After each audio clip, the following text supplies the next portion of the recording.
मध्य प्रदेश की 28 सीटों पर करीब 70% वोटिंग हुई है। मुरैना और भिंड में कई जगहों पर फायरिंग की खबर भी सामने आई। कांग्रेस ने सुमावली मेहगांव में रीपोलिंग की मांग कर दी है। शिवराज सिंह चौहान और कमलनाथ ने जीत के दावे किए हैं। मरवाही उपचुनाव की अगर बात करें तो 78% मतदान यहां हुआ है। जबरदस्त उत्साह मतदाताओं ने दिखाया। सीएम भूपेश बघेल और विष्णुदेव साय ने जीत का दावा किया है। तो बीजेपी हो या कांग्रेस, दोनों ही दल अपनी अपनी जीत का दावा कर रहे हैं। उपचुनाव में जमकर वोट बरसे। और मध्य प्रदेश, छत्तीसगढ़ दोनों ही जगहों पर उपचुनाव अब खत्म हो चुके हैं। नतीजों का इंतजार है। दो संवाददाता हमारे साथ में, शालिनी हमारे साथ में है और रायपुर से स्टार जैन है। शालिनी, आपसे जानना चाहेंगे, लगभग 70% से ज्यादा का मतदान मध्य प्रदेश के उपचुनाव में, यहां पर मतदाताओं ने बढ़ चढ़कर वोट किया है। इस बार की परिस्थिति इसलिए बेहद खास है क्योंकि पहली बार 28 सीटों पर एक साथ उपचुनाव हुए हैं, जो सत्ता का भविष्य तय करेगी दोनों ही राजनीतिक दलों के लिए।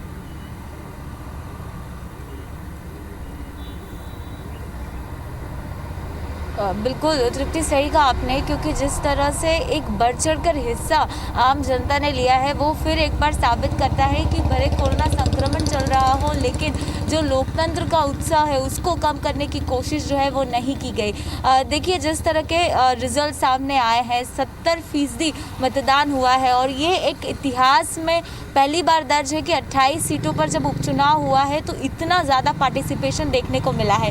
इसी के साथ अगर मैं बात करूँ तो बहुत ज़्यादा महत्वपूर्ण हो जाता है क्योंकि एक बम्पर वोटिंग दोनों ही राजनीतिक पार्टी को इसकी उम्मीद नहीं थी और इसी के साथ दोनों ही पार्टी की उम्मीद ये जागी है कि अब यहाँ पर कांग्रेस दावा कर रही है कि 10 नवंबर को दिवाली मनेगी, तो वहीं भारतीय जनता पार्टी के अपने ही दावे हैं। लेकिन जो मुख्य बात है वो बात यह है कि आम जनता ने किसको चुना है उसके लिए इंतज़ार करना होगा। देखिए, हमने ये देखा कि 28 सीटों पर जिस तरह से उपचुनाव को लेकर जोर आजमाइश की गई, एड़ी चोटी का दाव दोनों राजनीतिक पार्टियों ने लगाया। अब वो पार्टी जो है, अब वो दोनों इस समीकरण में बैठे हैं, इस गणित में बैठे हैं कि किस तरह से एडजस्टमेंट सेट किया जाए, क्योंकि एक बम्पर वोटिंग हुई है। कांग्रेस और भाजपा दोनों की निगाहें जो इस समय है वो निर्दलीयों पर टिकी हुई है, क्योंकि अगर जोड़ भाग करना पड़े तो किस आधार पर किया जाएगा, इसको लेकर रणनीति आज देखने को मिलेगी।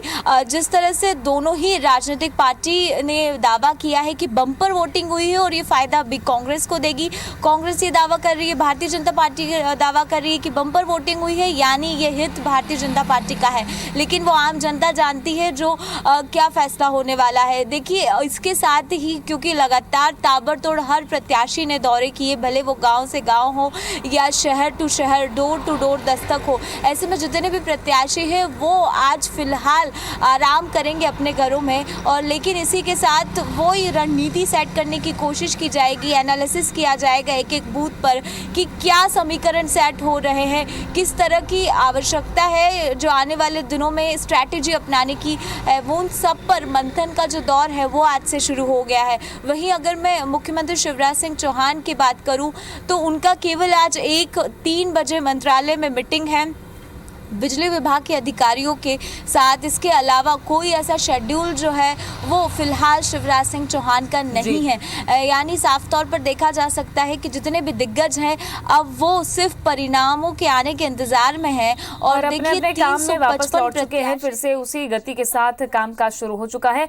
सबसे बड़ी बात यह है कि ईवीएम पर पहरा भी अब शुरू हो जाएगा और ये भी बेहद आवश्यक राजनीतिक दल समझते हैं। स्टार से एक बार बातचीत करेंगे। स्टार, मरवाही में 74% के करीब मतदान होना अपने आप में एक रिकॉर्ड है। हालांकि पिछले बार के चुनाव से कम है, अभी भी मतदान का प्रतिशत बढ़ सकता है, लेकिन सबसे बड़ी बात यह कि दो मुख्य पार्टियां आपस में टक्कर, जहां जीसीसी का अदृश्य फैक्टर माना जा रहा था, कल वोटिंग में क्या दिखाई दिया और नतीजों को लेकर क्या कयास लगाए जा रहे होंगे?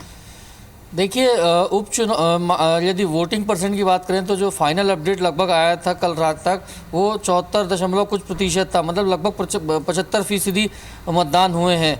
और यदि लोकसभा की बात करें, पिछला जो लोकसभा हुआ था उसमें लगभग 74% मतदान हुए थे और वहीं पिछले विधानसभा में हालांकि 80% करीब मतदान हुए थे, तो उसके मुकाबले तो ज़रूर कम है। लेकिन कोरोना संक्रमण के बीच 75% तक मतदान होना ये बड़ी उपलब्धि है निर्वाचन आयोग के लिए और कहीं ना कहीं इससे साफ है कि जनता में काफ़ी उत्साह था इस उपचुनाव को लेकर। हालांकि इस उपचुनाव से सरकार पे कोई असर नहीं पड़ना है, बावजूद उसके चाहे कांग्रेस हो चाहे बीजेपी हो, दोनों ही पार्टियों के नेताओं ने पूरा दमखम लगाया और वहीं उतना ही उत्साह मतदाताओं ने भी दिखाया है। 75% मतदान होना मतलब ये बताता है कि जनता पहले से जागरूक है और इस उपचुनाव को भी वो एक सामान्य चुनाव की तरह उन्होंने लिया है।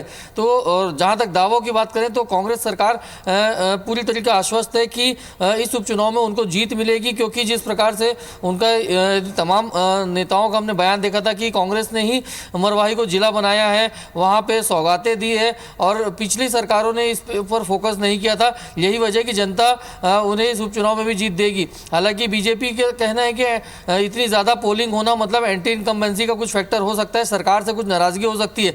बहरहाल अब वो ईवीएम में लॉक हो चुके हैं नतीजे जो है और 10 तारीख को ही स्थिति क्लियर होगी। लेकिन ये है कि काफ़ी दिलचस्प ये चुनाव रहा। कोरोना संक्रमण के बीच में भी इतने ज़्यादा पोलिंग होना ये बहुत बड़ी बात है।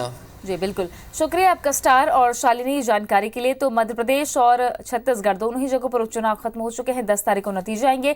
सबसे पहले और सबसे तेज अपडेट IBC 24 आपको देगा।